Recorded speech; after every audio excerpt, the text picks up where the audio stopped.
All right, somehow, some way, the Chargers have found another breakout star.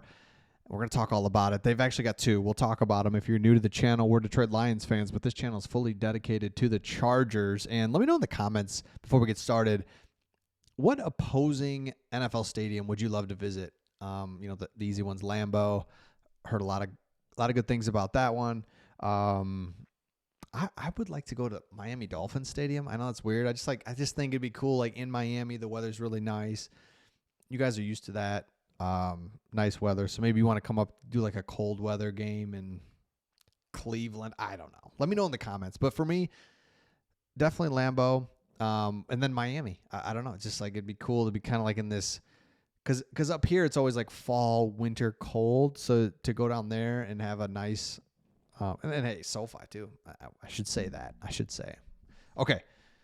We've talked about this guy a lot, but it's a big picture thing that I think is really important, and that's Stevo Clots, tight end. I mean, all the reports, everything was just repeatedly talking about how good this guy is at blocking, catching, physical. Boom. I kind of got to get weird with it because I don't want to get a flag from YouTube on it, but you could just kind of see physical blocker. The guy is really good. We'll come back to that in here just a second.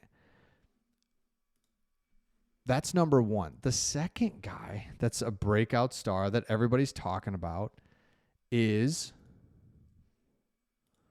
Oronde Gadsden. Your tight end coach that I think he's better than we thought. His fundamentals are clean. He has a willingness. When we do one-man sled in the corner of the field, he's just as into it as Tucker Fisk. I want to play every down because it's like, well, he's basically a wide receiver. It's like, no. Wait a second. What if Oronde Gadsden's a kind of an every down tight end?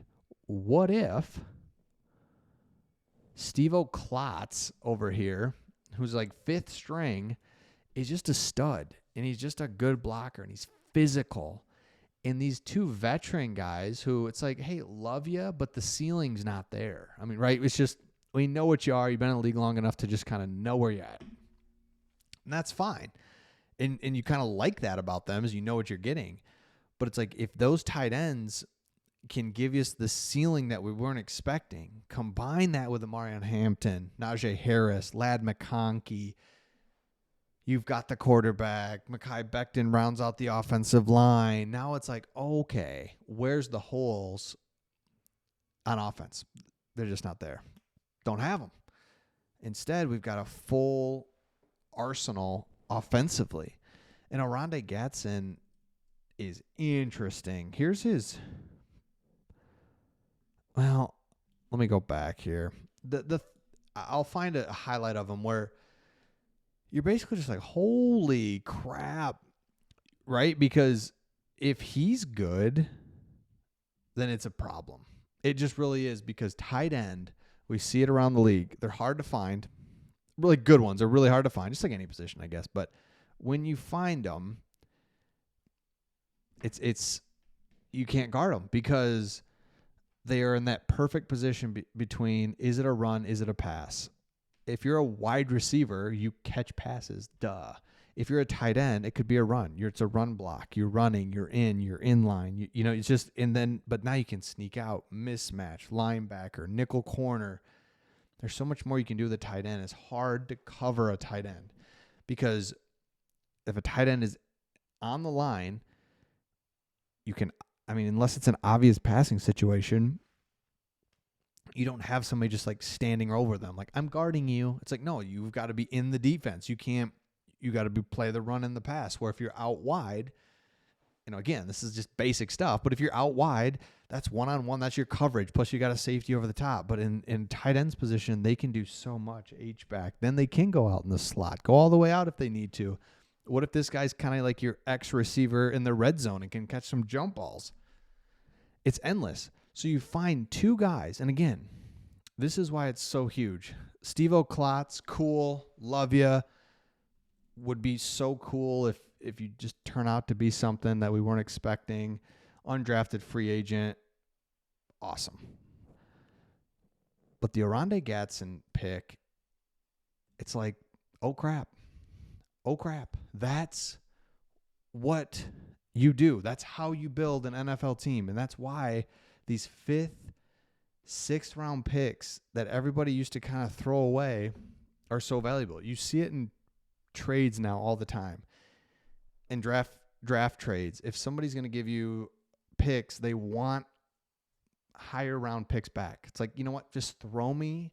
I just gave you 2 premium picks, whatever, but I need a 7th back. I just want that pick. I want that ability to grab somebody. You never know.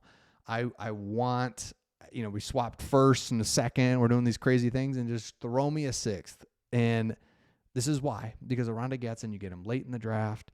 This is why smart teams use the draft so well. You get Oronde Gadsden, who's just as good as Colston Loveland. And the Bears took him top 10, and he's got a bum shoulder, and he hasn't played. We talked about this in another video, and I just love it because I'm a Michigan fan, and Colston Loveland, I'm just like, I mean, I get it, but also, isn't there other tight ends you could get later in the draft? I wouldn't take him top 10. The Bears do. The Chargers get a really good one later in the draft. Are you kidding me? So now, put it all together, and you go 4th in this division. So let me know in the comments who not scares you the most in the division, but who do you think is going to be the toughest in the division? Is it just like, well, the Chiefs? Probably. I mean, I think we're so writing them off. It's like, well, they were in the Super Bowl, so I don't think they suck. Keep an eye on them. I think every other team in the division has leveled up, and I think the Chiefs have been really good, and you can't take anything away from them, but you can say, you know what? The other teams in the division have sucked. The Broncos couldn't figure it out. Russell Wilson. Chargers were bad there. And the Raiders, I mean, come on. And so it's like, now, okay, it's going to be interesting. You see that with the Dallas Cowboys there for 10 years. Dak Prescott, was he okay? Was he good? I guess. I mean, going against the Giants, who haven't been good since Eli Manning, and then the Washington Redskins / Commanders were bad for a long time. So it definitely matters who's in your division. And so when you see this, that you're like, all right, let's go play the Chiefs hard. The Broncos, I can't decide if they're going to be like amazing or what. Like, keep an eye there. And the Raiders, much improved, unfortunately. But they are going to be so much better under good coaching, a quarterback. Can't wait to see that division. So it's going to be awesome. So let me know your thoughts in the comments. Stevo Clots, Oronde Gadsden. You got it all now. Let me know your thoughts, and we'll see all of you on the next one.